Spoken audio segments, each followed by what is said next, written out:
রুটি কলা জমা দিয়ে যেখানে জামিন সিকিট খাইছেন এখন নির্বাচন করছেন, এই টাকা পাচ্ছেন কোথায়? পাবো কোথায়? নির্বাচনের পরে আপনি যদি বলেন আপনার বাড়ি কোথায় জিজ্ঞাসা করি? না না, আপনার বাড়ি কোথায়? আপনাকে বলবো আপনার বাড়ি কোথায়, আপনার বাবু কোথায়? না না, আপনার বাড়ি কোথায়? গ্রামের বাড়ি কোথায় ভাই?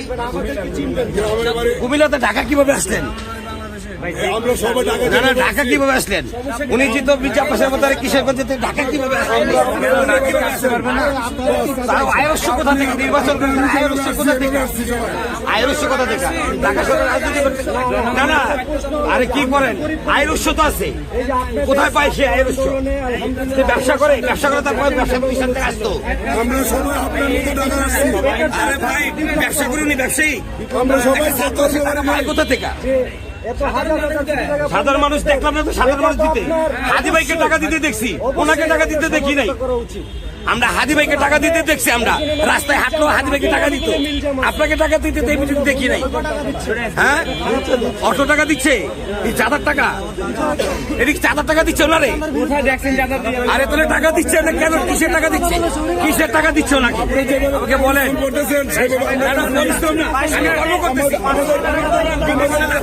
আমি খাবো, আমি খাবো,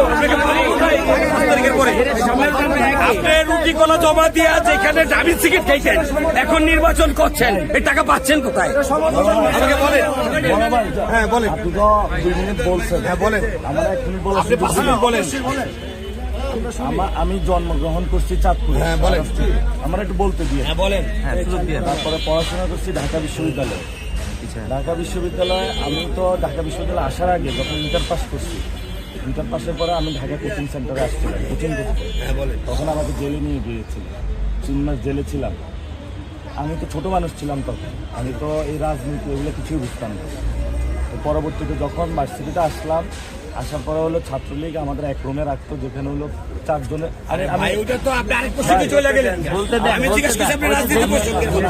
রাজনীতিতে বলেন, এবার আপনি ধৈর্য ধরে একটু বলেন। পরবর্তীতে দাবিতে যখন উঠলাম, আমাদের 4 জনের 40 জন একটা ছাত্রলীগ, আর আমাদের উপরে অত্যাচার করতো। পরে চিন্তা করলাম শেখ হাসিনা ঠিক কাজ করতেছে না, পরে আন্দোলন শুরু করলাম এবং টানা 6 বছর পড়াশোনা করছি। যখন পুরা ভার্সিটিতে 2000 ছাত্রলীগ ছিল, ছাত্র দল সহ মিলায়া ওই সময় যারা ইলেকশন করছে ছাত্র দলের, ওরা আমরা 200 জন দাঁড়াচ্ছিলাম এবং ছাত্র দল ছিল ঢাকা মেডিকেলের গেটে। আমরা টিএসসিতে থেকে ছাত্র লীগের মুখোমুখি মুখ রাইখা কথা বলছিলাম, ঠিক আছে। এরপরে শেষ করছি। ভারতের বিরুদ্ধে তখন কথা বলা যেত, বলেন, যাইতো না। তখন আমরা 54 দিন আমি একা রাজু ভাস্কর্যে বসেছিলাম, যাতে হলো সীমান্ত হত্যা বন্ধ করে। সীমান্ত মানুষ মানে না, ইলিয়াস আলীকে গুম হয়েছিল, উনার বিরুদ্ধে বলছিল। পরবর্তীতে আমরা আন্দোলন করেছিলাম এবং আমি আন্দোলন করেছিলাম যে নয়াপল্টনে সবাই একসাথে হয়েছিল না, পরে সবাই একসাথে চলে গেছিল না, আবার দুঃখলা মাঠে গিয়েছিল না, আবার চলে গেছিল না। বলেন, বিশ্বাস করি আমরা চাইছি যে শেখ হাসিনাকে ফালাই দিই। আমরা ইনশাল্লাহ সফল হয়েছি। কেমন কিভাবে? এটা কোনো ব্যক্তি না, সবাই মিলে, আপনি সবাই মিলিত হয়েছি, সবাই মিলে। এখন তো দেখা যাচ্ছে সবাই মিলিত হয়েছি, শুধু আপনারাই বলছেন, আমরা সাধারণ আন্দোলনের সময় আমাদের বাড়ি করে থাকতে পারিনি। আমার ছেলেকে বাসা থেকে পুলিশ, আমার ছেলে ফার্স্ট ইয়ারে পড়ে, আমার ছেলেকে নেওয়ার জন্য আসছে, আমাকে বাইরে দিবি। বড় ভাই, আপনি কি বিএনপি করেন? না না, উনি এখানে বাজারের দোকানদার, আমি বাজার কমিটি। আপনি বাজার কমিটি লোক, তাহলে আমার একটু শেষ করতে দিবেন? বলেন। পরবর্তীতে যখন আন্দোলন হলো, এরপরে আমরা যদি, আপনি তো দেখছেন, তাহলে আমাদের দেখছেন তো বিভিন্ন টিভি মিডিয়া, পুরো বাংলাদেশের 18 কোটি মানুষ কেউ একটা বলতে পারবে না যে আসলে 1 টাকা দিন। তাহলে আপনাদের শেষ করি। এবং সেই সময় যখন পুরো বাংলাদেশে বন্যা হয়েছিল, বন্যা হওয়ার সময় যখন মানুষ এসে ব্যাংক টাকা দিচ্ছিল এবং মানুষের একটি ইমোশন ছিল, পরবর্তীতে ছাত্ররা হলো 1-2 কোটি টাকা বিলি করতে পারছে। কারণ বৈষম্যের যে 158 জনের যে কমিটি, এটা ছাড়া তো পুরো বাংলাদেশের কমিটি ছিল না। আন্দোলন আগে কমিটি ছিল, পুরো বাংলাদেশে ছিল না। তো কোন কমিটি ছিল না? বৈষম্যের কমিটি তো বৈষম্যের কমিটি ছিল না। তো একটা লোকের কমিটি নাই, এবং সে পুরো বাংলাদেশে এটা বিতরণ করা সম্ভব এবং তখন বন্যা কমে গিয়েছে। তাহলে এটা কি করবে? সরকারের একটা রিলিফ ফান্ড আছে, ডিজাস্টার ম্যানেজমেন্ট, ওইখানে যাইয়া ফুল জিনিসটা হলো আপনারা তো বলতে পারেন না যে সরকারের ফান্ডে আমরা টাকা দিচ্ছি।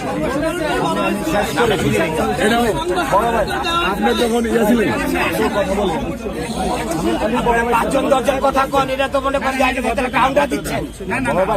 বড় ভাই শুনেন, আমি আপনার সাথে শেষ করি, তাহলে আপনি বুঝবেন বিষয়টা।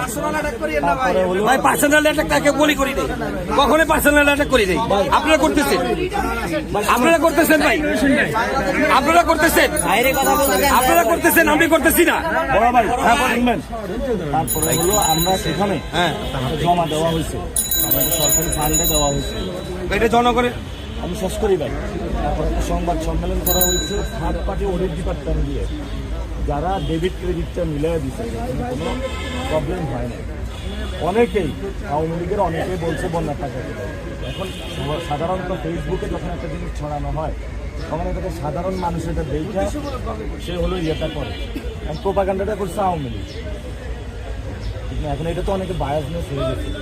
এখন আমরা তো আপনাদের